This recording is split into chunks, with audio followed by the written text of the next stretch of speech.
Hey everybody, it's Kevin the Canadian Hillbilly, and I managed to find myself a little bit of treasure online. It's a thesis written by Alan Stanley Truman, and it was done in September 28th in 1935. And within this it's all about placer mining in northern BC between the years of 1860 and 1880, which was some really intriguing mining activities. And the first section I have, I'm just going to be reading this out loud to you guys. The first section is on the Skeena River, and this first section was it's basically the find was in 1861 by Alexander Buck-Shue-Quet and William Carpenter, and they both had bars named after them on the river. Now Alexander or Buck was on the Skeena, which is now today's Wrangell, Alaska. At the time, it was still Russian territory in 1861. At Fort Skeena, a former Hudson Bay post that was under control of a chief Shakes and known as Shakesville. Shakes' daughter, Georgina, became Alexander's wife, an honor in Tlingit society. With his wife and 10 others men, William Carpenter being one of those 10 guys, they traveled up the Skeena. They found gold at Telegraph Creek, now known as Buck's Bar. Alexander, his nickname was then Buck. When news hit Victoria, 1,000 descended on the region, some by sea, some by land, via the Skeena River. He opened up a trading post to supply miners in 1867. He operated a Hudson Bay post at Shakesville. With the Alaska Purchase, he moved upstream into British territory. After separating from the Hudson Bay Company, he opened his own stores along the river in British territory. He was fluent in Tlingit and Chilcotin. And now, I got about 20 pages worth of reading about the Skeena region here. Let me just flip open to Chapter 2, page 13. The first gold rush to the northern section of what is now British Columbia took place to the Skeena River in 1862. It flowed along the lines of all comparatively short rushes to diggings of limited riches. The returns from the first strikes were exaggerated, and the report was followed by rumors that still further enhanced the wealth of the new field. All classes of men allowed themselves to be carried away by hopes of getting rich quick, and the rush was on. A year of mining proved the great hopes illusionary, and after 2 years the river was restored to the Indian trapper and hunter. The Skeena is a large river about 350 miles long, which takes its rise near the center of north half of British Columbia. Its sources are in the wide-spreading and almost unexplored plateau of rolling country between the Coast Mountains and the Rockies, and spring up with a few miles of streams that flow into the Stinley, Skeena, and Nass rivers. The Skeena describes an irregular semicircle. Ooh, cool map. So that's page 1. Let me just skip here. Map in black and white. Alright. North. Oh, this chair sucks. Okay. North and westward, and reaches the Pacific Ocean at latitude 56 degrees 38 north, which about 10 miles north of Wrangell, Alaska. Halfway in its course, the Thecanadian River enters a great canyon, which is 45 miles long and absolutely impassable to boats. Above the canyon, the river is comparatively small, In the canyon, most of its larger tributaries join it, and below the canyon, a length of 125 miles, it is navigable to small steamers. For 30 miles below the Great Canyon, to the mouth of the Skeena or Clearwater River, the Thecanadian Range remains narrow, from 300 yards wide, with very few islands. It was in this stretch the best auriferous sand was to be found. Below the Skeena River, the Thecanadian varies greatly in width from 100 yards to 2 miles, and is studded with islands both large and small. The Little Canyon is about 30 miles from the sea, where the river passes through the Coast Range. The mouth of the river is a delta about 5 miles wide. The distance from Victoria to the mouth of the Thecanadian is approximately 900 miles by water, and the voyage made by sailing vessels in 3 weeks or longer. Depending on the weather, canoes took longer still. The SS La Barouche, the only steamer on the run in 1862, made the trip in 2 weeks on its regular run. The trip up the Thecanadian to Shakespeare was made by canoe in a week or 10 days, and by small steamers in 3 or 4 days. The climate of the Skeena River is typical of northern regions. It has a short, hot summer with daylight up to 20 hours out of the 24-hour long, and long cold winters during which the temperatures sometimes drop to 40 below zero at the Great Canyon. Near the coast, the snowfall is very heavy, which is quite common for that area because Wrangell and everything around that area is like hell to ski mecca. Okay. Near the coast, the snowfall is very heavy, about 20 feet. 20 feet of snow. Can you imagine be like living in a cabin that's only 8 feet high and having to shovel 20 feet of snow? But it decreases as you ascend the river, and above the Great Canyon it is seldom more than 2 or 3 feet. Okay, so it wasn't so bad on the lower elevation stretches of the river. The river breaks up in May. The spring flood begins about 2 weeks after the breakup of ice and lasts through June to the middle of July, which is pretty common for the area I live in. Mining on the bar claims can be carried on only during the brief period of low water between the breakup and the spring flood. I don't have that. I can go there pretty much almost any time, and given the spring I have on my claim, I can go panning there in the middle of winter, which is a bonus. Breakup and spring flood from July to freeze up in October. The mining season, therefore, is quite short.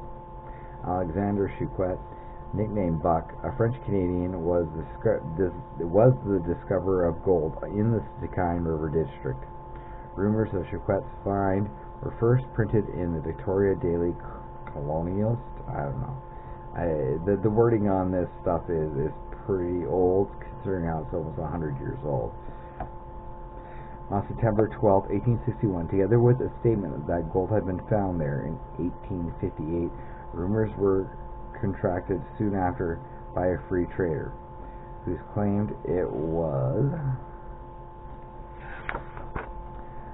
merely an Indian trick to get miners into the country.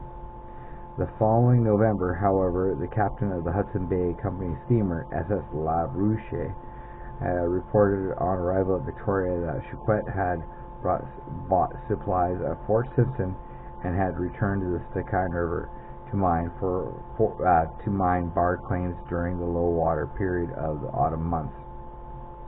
Chouquet's own story appeared in the British Colonialist in January 1862 as follows. The prospector left here in May 1861 for the Thecanadian River and in an Indian canoe and had reached there in June. The river has 3 mouths and is much larger stream than the Fraser.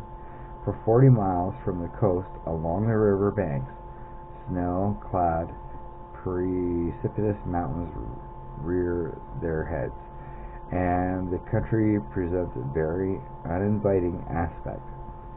The general characteristics are very similar to the Fraser, but no rapids. Fine gravel benches covered with tall grass and extensive bars are seen. Light draught boats could ascend a distance of 75 miles, after which small boats must be used for 30 or 40 miles when the canyon 12 miles long occurs, the only one in the river. Here the prairie land commences.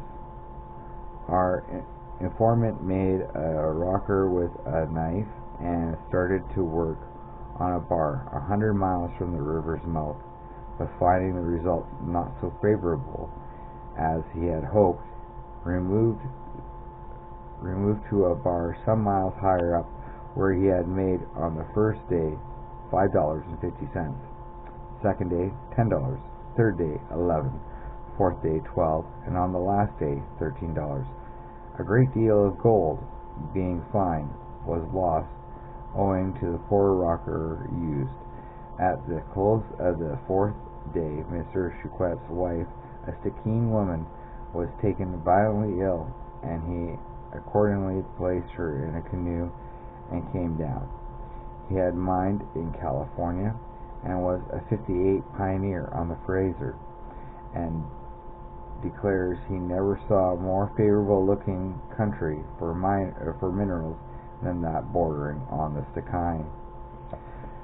With reports and rumors that exaggerated the significance of the find, produced a strong feeling in favor of the Thecanadian River.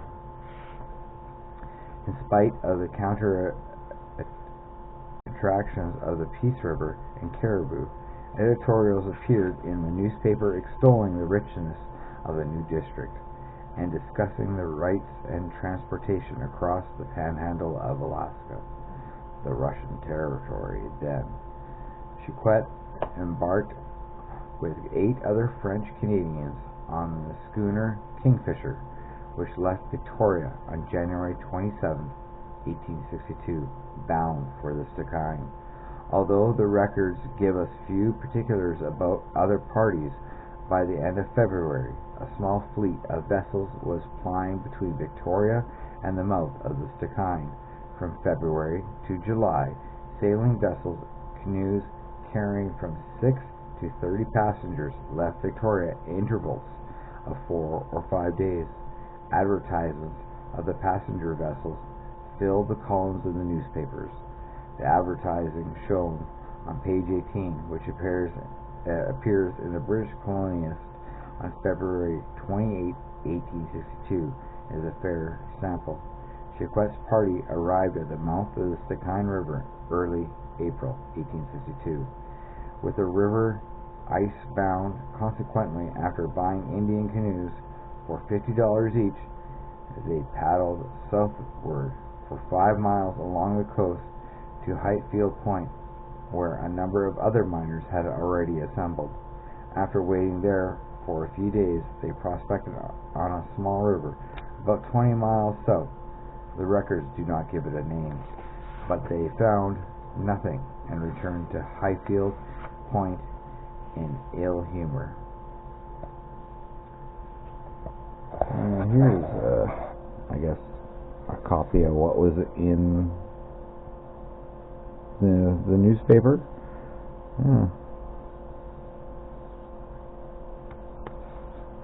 And we have other information.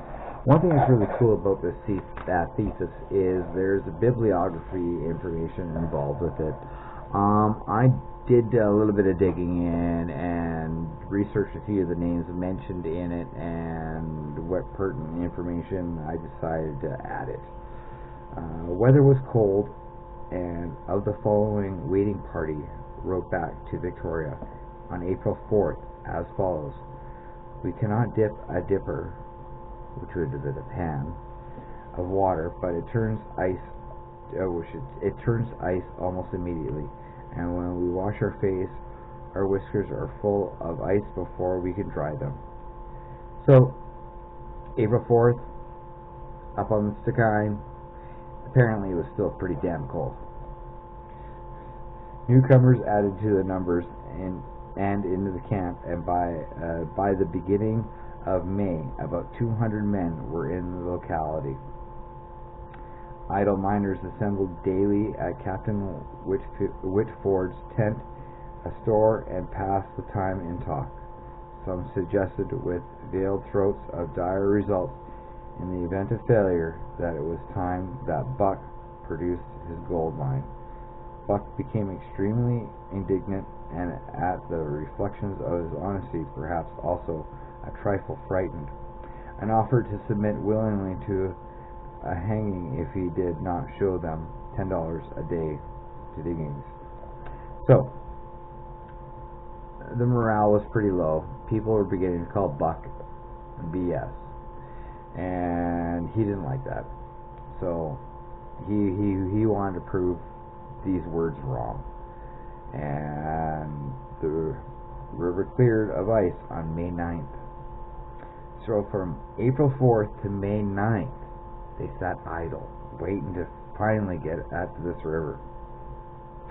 A mixed flotilla of boats and canoes immediately left Highfield Point and ascended the Skeena.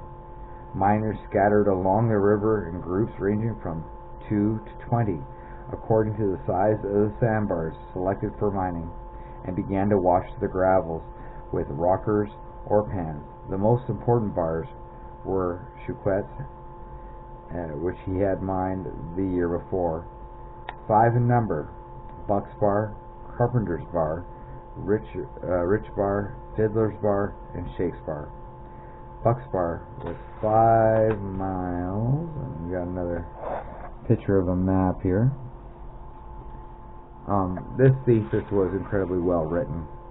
It was 5 miles below the Great Canyon. The rest were below it at intervals of 4 or 5 miles in order named. Shake's Bar was a few miles below Shake's Creek. The records are not clear as to the results of mining in the spring. On Buck's Bar, from $1.50 to $9 per day to the hand were washed. Now, these dollar quotes are what was the price of gold in 1863, 1864, I believe. So $1.50 an ounce or whatever it was, and they were getting an ounce a day panning. I should probably research and figure out what the price of gold was back in 1860 to give a little relevance to the values of these diggings.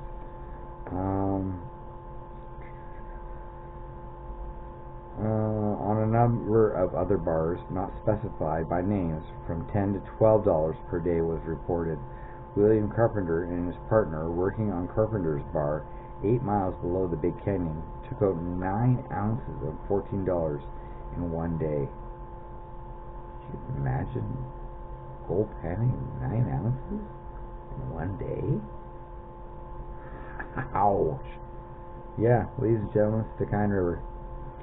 One miner was reported to have cleaned up $140 a day for 5 consecutive days, and another 9 ounces, about $144 in a single day. Now we have a little relevancy for the dollar value. 9 ounces was the equivalent to $144. So that tells you these guys were, getting close to an ounce a day. These promising beginnings were cut short by the annual spring flood, when the river began to rise during the last week in May. The bars were soon covered with water, and work on them came to a standstill, except for poor diggings higher up the banks, which yielded from $1 to $1.50 per day to the hand. A characteristic experience is described by a miner who returned to Victoria in July. He arrived at the mouth of the river about the last of March and started up on the 12th of May, landing at Buck's Bar on the 22nd. Himself and 4 others commenced to work on a bar on the south side of the river, 70 or 80 rods long and 10 feet wide. But after working 3.5 days, the water rose and drove them out. The pay dirt was 6 to 20 inches thick, prospected to 2 and 2.5 cents to the pan, and they made $3 to $4 to the hand per day. The party afterwards moved to a bar on the same side of the river, but 3 miles further up, where they made from $4 to $5 a day, but subsequently took up other claims on a bar at the foot of the Great Canyon, which prospected 3 cents to the pan. The water rose and drove them out. Our informant left Buck's Bar to come down on the 1st inst, which would have been July 2nd, 1862. The Indians of the district were questioned as to the duration of high water, said it usually lasted about 6 weeks. The prospect of a long wait did not discourage the miners. However, for many of them remembered similar conditions on the Fraser in 1858, and the losses that had resulted from over hasty dissertation of that river. The result to wait events. The time was utilized by sluicing on the flats above the high water levels, or preparing for future activities and prospecting. 2 parties, led by Peter Holmes, brought water along a ditch to a flat on the north bank of the river, about 5 miles below Buck's Bar.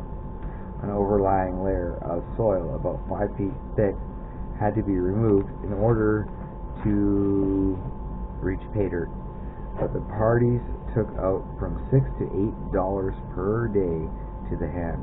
Other parties planned operations covering periods of 2 to 3 years and dug ditches to supply necessary washing water. A few adventurous spirits moved upstream into the Great Canyon, where they found some promising prospects.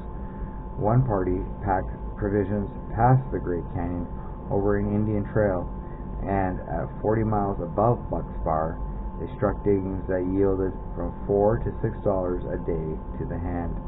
Buck himself, perhaps still impressed with only the necessities of saving his reputation and neck, started out on May 23rd to explore the Skeena River above the canyon, as long as his stores should last. The center of the mining field was Glenora, at the head of navigation for Captain Moore's Flying Dutchman, the legendary Captain Moore's Flying Dutchman. It consisted of half a dozen long huts standing on a narrow flat on the north bank of the river, 3 miles above the mouth of Blake Shakes Creek. See another reference to a map. There was once a week the miners assembled to greet the Flying Dutchman and the motley crew they were. James Dean, a Victoria merchant, describes a friend who visited him at Glenora as follows. W, which was his name, was stricken, was dressed in rather curiously, a cap, a dirty striped shirt with a neck and a breast all open, and a shirt buttonless, an old pair of corduroy trousers with half a yard of flour sack on the back of them, and a pair of blue tuches cut out of an old pair of boots, too big either to stop on his feet or hide in the holes in his stockings. In Victoria, notwithstanding the counter attractions of Caribou and Peace River, interest in Skeena continues. Facilities for transportation and communication developed with the speed characteristics of gold rushes in general. In June, a regular express service was organized. Its first advertisement appeared in the British Colonist on June 21st, 1862, shown on page 23. On the same day, the Hudson Bay Company put the steamer La Bruche into an open passage, freight, and services up the coast. The rate to Highfield Point being cabin passage at $60, steerage $45, and freight at $25 per ton.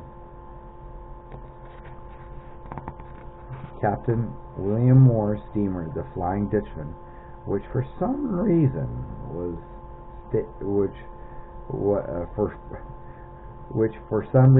not stated, was prohibited from carrying passengers, towed a barge.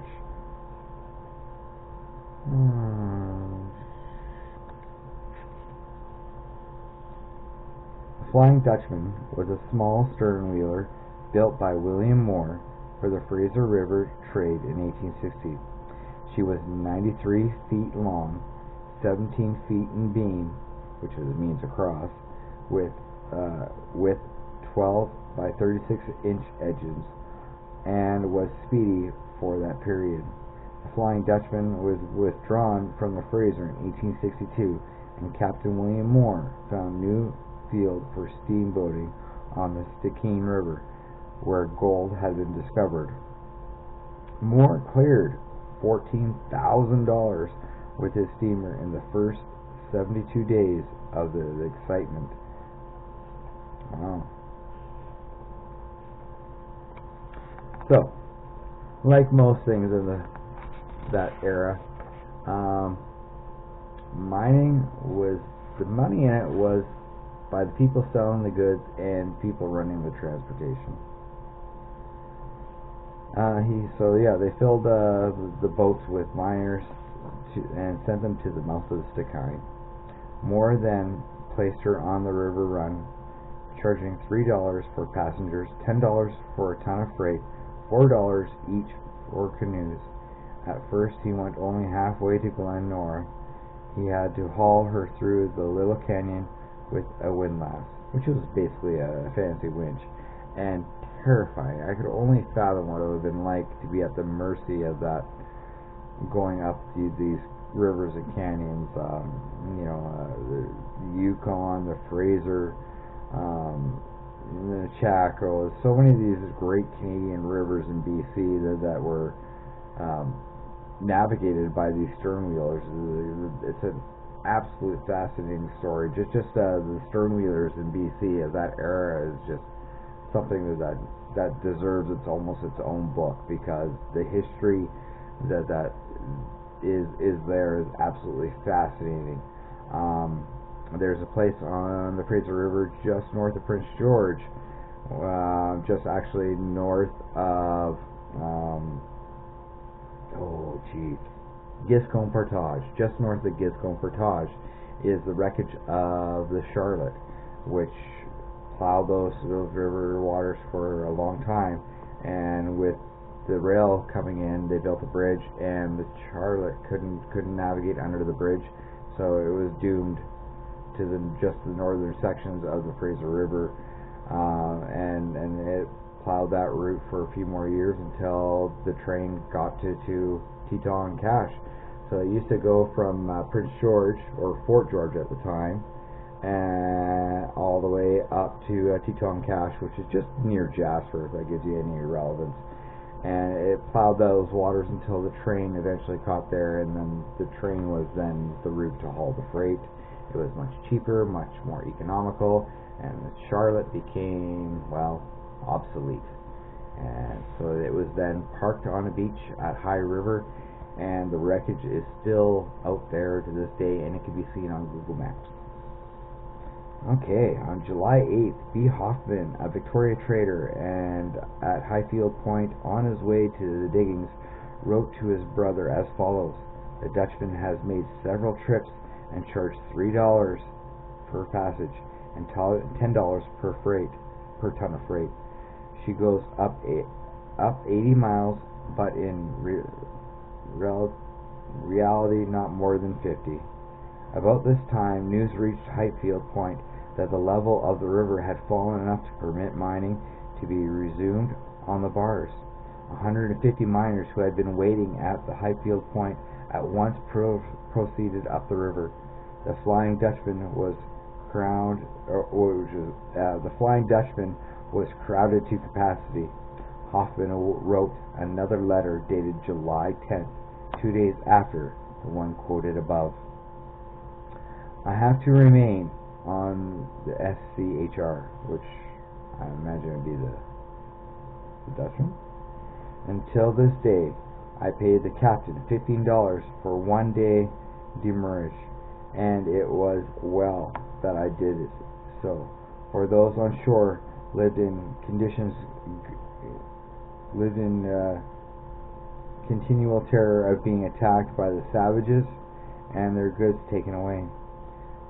So the local aboriginals of the Thecanadian, which would have been the Tlingit, didn't like the massive influx of these prospectors. They were changing the area from what they had traditionally known. They feared the stern wheelers, and the mining activity was going to scare the salmon, which was their lifeblood, what they fed upon, and also scare away the game, cut the timber for boats and for fuel. It was a massive change in just a rapid period of time for these traditional people who had been there for generations and generations. Their life had changed in one catastrophic period of time over a few years. Now, it must have been very traumatic to the elders of their society. I couldn't even fathom what it would have been like, and only to be appeased by offerings by the Hudson Bay Company, who was selling stuff to the miners, and the Hudson Bay Company, who was infamous for giving away blankets contaminated with smallpox, which wiped out 95% to 90% of the coastal Indians on the coast of BC. So things had changed dramatically in a short period of time, and they would never return to the way it once was. A really, really dark point in history in British Columbia. Okay, now back to this letter that this fellow was writing. Attacked by savages or goods taken away. Freight is up to the highest spot, about 100 or 190 miles up the river, is $100 per ton. What think you of that?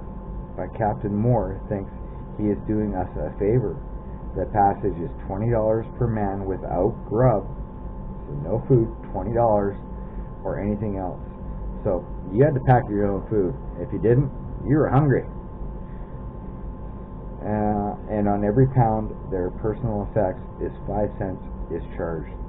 So you had your freight, which was your mining supplies and all that, and then you had, your personal effects, which would have been food, clothing, and that was even charged. So the people, bringing people up there, they took advantage of these people who were money hungry, who were hoping to make it rich quick, and never really did. The ones that made it rich quick were the ones that were selling things, which would have been Alexander, who owned several stores along the Thecanadian. And after the Alaska purchase in, I think it was 1867, moved almost all the stores in the British territory to avoid the high taxation of the U.S. and also being forced to purchase American goods. So it was a very advantageous for him to stay on the British side, because it was cheaper for him. Even though most of the goods he was buying were from the Hudson Bay, until that relationship soured and he cut ties with the Hudson Bay and started his own thing. The increase in freight resulted in an increase of approximately 10 cents per pound in the price of all provisions except flour. For example, the price of bacon increased from 30 cents a pound to 40 cents. The price of flour, probably on the account of chance oversupply, fell from 30 cents a pound to 16 cents. Now, another theory that was always suggested but never proven was the flour, which was being supplied by the Hudson Bay Company, was also contaminated with smallpox, which most of the white miners had immunity to, and this disease the local Aboriginals didn't have immunity to. So it literally wiped them out. It gave them a cheap food source, and it was just basically genocide of this group in order to free them, get them off their land, to take their land, to steal it from them. It's pretty shocking. Like I say, so some of the practices that were held at the time, after 1880, there were so many abandoned villages on the west coast that their longhouses were burnt, the totem poles were stolen. Some of them still reside in the museum in Victoria to this day, and eventually some of these Aboriginal bands that have a few surviving members still request these poles be returned to them, and thankfully some of these artifacts are being slowly released. Even artifacts as far as to London in the British Museum that have been plundered from this time period are still there and are slowly being released back to their homeland. It's like I say, it's an incredibly dark piece of British Columbia history. The resumption of mining on the bars was followed by reports of returns. William Carpenter, it was stated, took out $970 in 1 week. Holy Toledo. $970 in 1 week today isn't bad. Can you imagine like $970 back then? Jeez. When 9 ounces was $144? Yeah. Wow. Carpenter's Bar gave the richest returns. 14 claims were staked on it, and they paid an average of $8 per day to the hand. Claims on other bars paid only $1 to $2. The majority of the miners were soon convinced that their venture was a failure, and in early August, about 200 returned to Victoria. Many of the miners who remained took prospecting for new diggings. They were probably too poor to go back south, so they were kind of trapped up there. So what do? You dig, and you hope you can find something that's going to pay enough to get you back. 3 parties followed in the footsteps of Buck Chuquette above the Great Canyon, and in May, best organized of these parties obtained a gift of 3 tons of flour from Captain Moore, and similar contributions from other traders, 3 or 4 at Glenora. 16 men packed up the stores past the Big Canyon, a big distance of 50 miles. Other 8 did the exploring. For 3 months they explored and prospected on the upper river to a distance of 150 miles above Glenora, but to no purpose. Gold was found in many locations, but nowhere in paying quantities. They returned to Glenora about September 1st. The other parties had similar experiences. Prospecting on the tributaries gave no better returns. The Tanzania, the third fork, the Calistine, the south fork, and the Tuya, the second north fork, all of which joined the Skeena in the Great Canyon, gave periodically no returns. The Tualatin, the first north fork, gave a fair yield to the prospectors for 10 or 12 miles from its mouth. Higher up the river, the gold became finer and scarcer, and none was found above 40 miles from its mouth. Mess Creek, the first south fork, Shakes Creek, and the Skeena River yielded no gold. The Issacoot River, about 25 miles from the mouth of the Skeena on the north side, proved.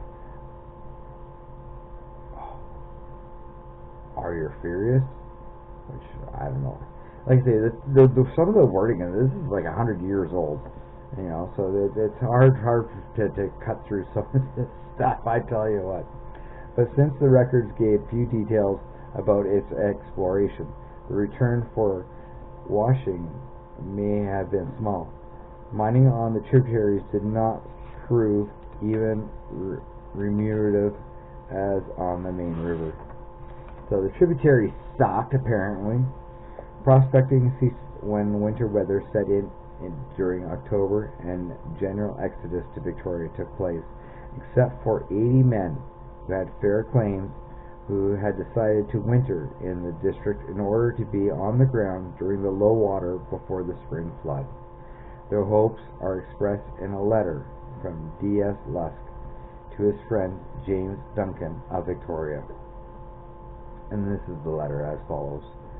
The best time for mining is February, March, April, May, and the middle of June, and then the water rises, and there is not much chance to mine during the summer. But there should be diggings on the creeks and ravines, or hill diggings. There will be a chance for a man to work the year around. The 80 miners built cabins and settled down to face the unknown dangers of a winter in the north. Used to the temperature climate of the coast, they did not take the trouble to buy newer, warmer clothing. The winter was a cold one, and in January the mercury froze in the thermometer. Without clothing was a slight protection against such adverse temperatures, and as a result all the miners suffered hardships, but many of them had their hands and feet frozen. Then a lack of fresh food caused an attack of scurvy, the scourge of the northern winter, and 8 died before spring. So scurvy, the lack of vitamin C, causes your teeth to fall out, your fingernails to fall out, your body breaks down from lack of nutrients and vitamins.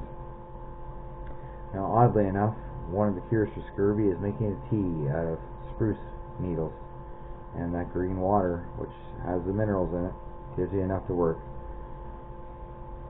Information they didn't have then, as they didn't know, and the local aboriginals knew.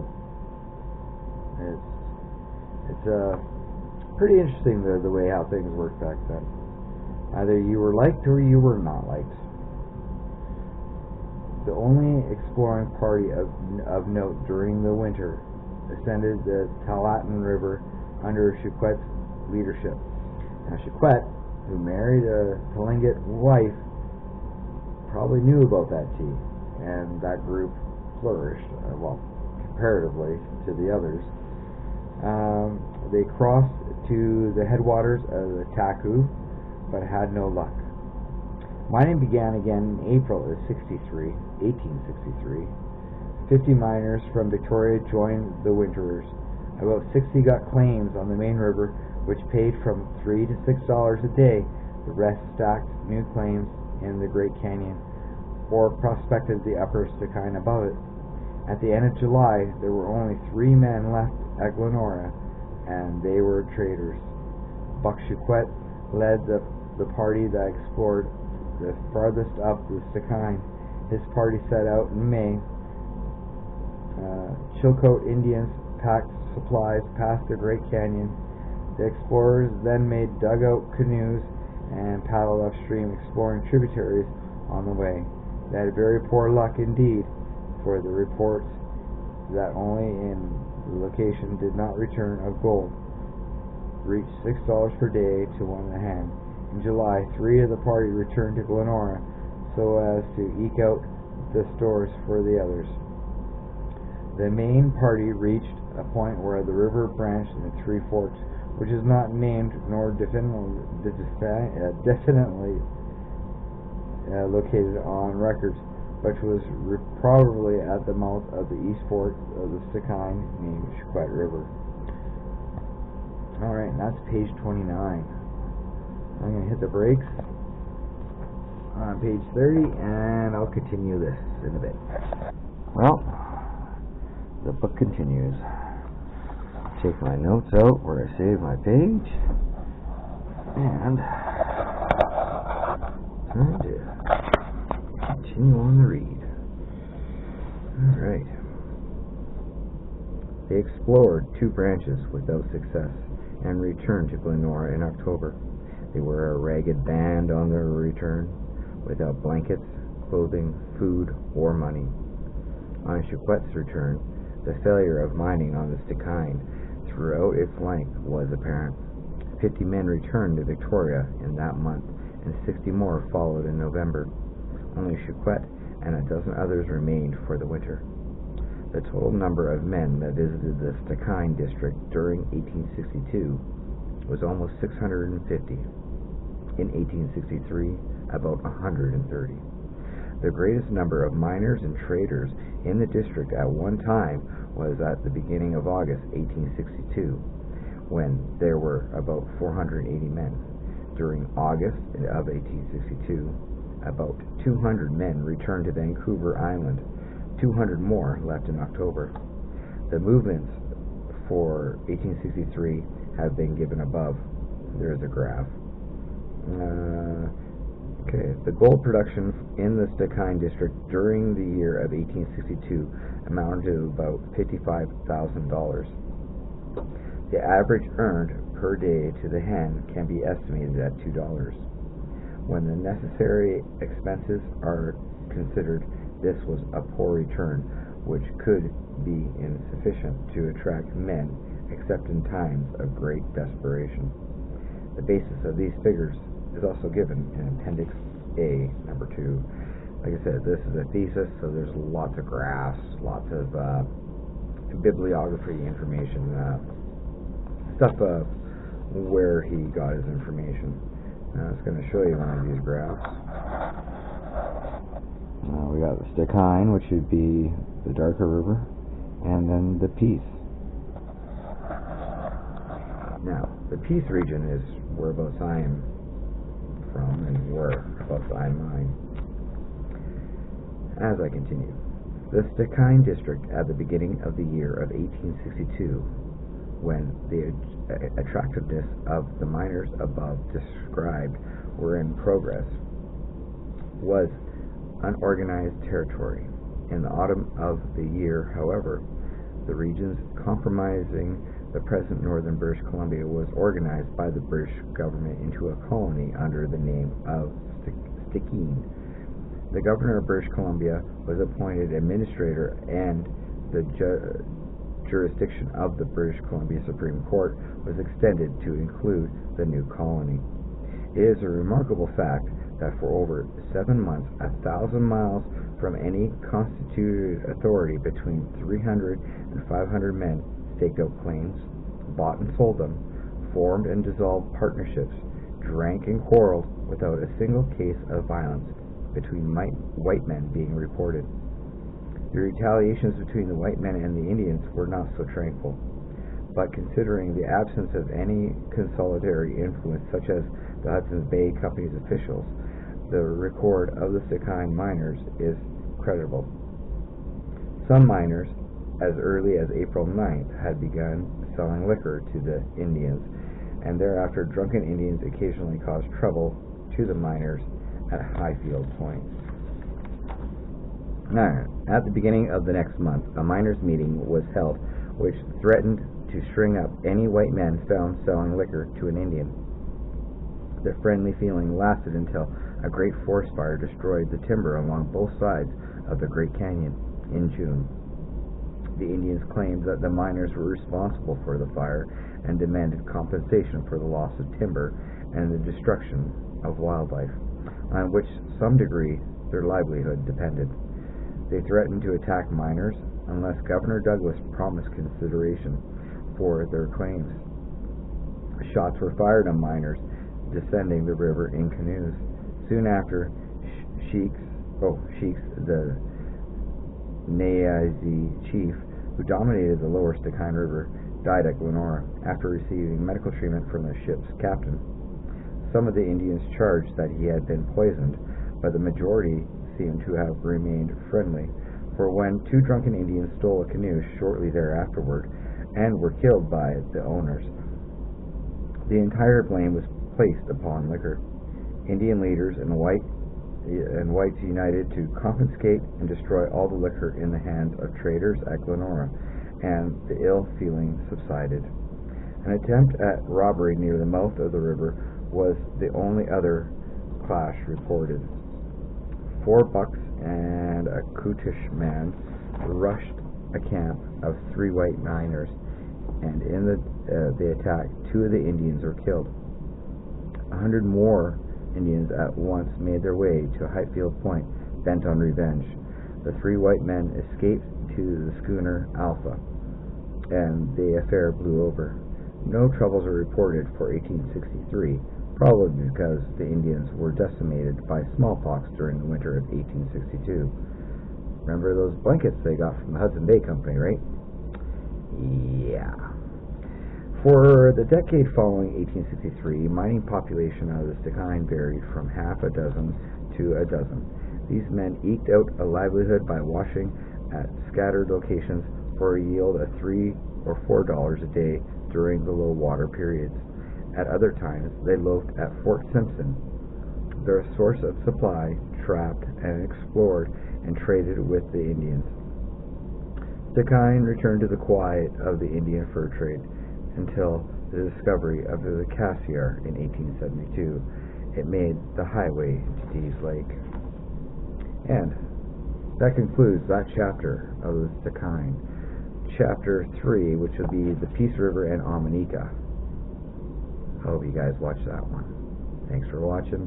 I hope you enjoyed this little cut of British Columbia history that was put together as a thesis. I got it as a PDF. It's Placer Gold Mining in Northern British Columbia, 1860 to 1880, and it was written by Alan Stanley Truman in the year of 1935 in September 28th. I wonder if Alan achieved his degree for the Master of Arts, because that's what it was, the Master of Arts in the Department of History. So, Alan Stanley Truman, thank you very much for your awesome writing. I'm really enjoying this. I've read this more than once. I've found really good information inside of it. Things change over time. Where you find gold once, you're going to find gold again. And over time, rivers erode, rivers change course, things happen. So any old historical information you can find about gold mining in your region, dive into it, because it could give you a significant heads up as to where you're going to find gold now. And like I say, I'm going to be diving into the Omanika Peace River region, which is my backyard, and I'm looking forward to reading the next chapter. Thank you for watching, and tune in next time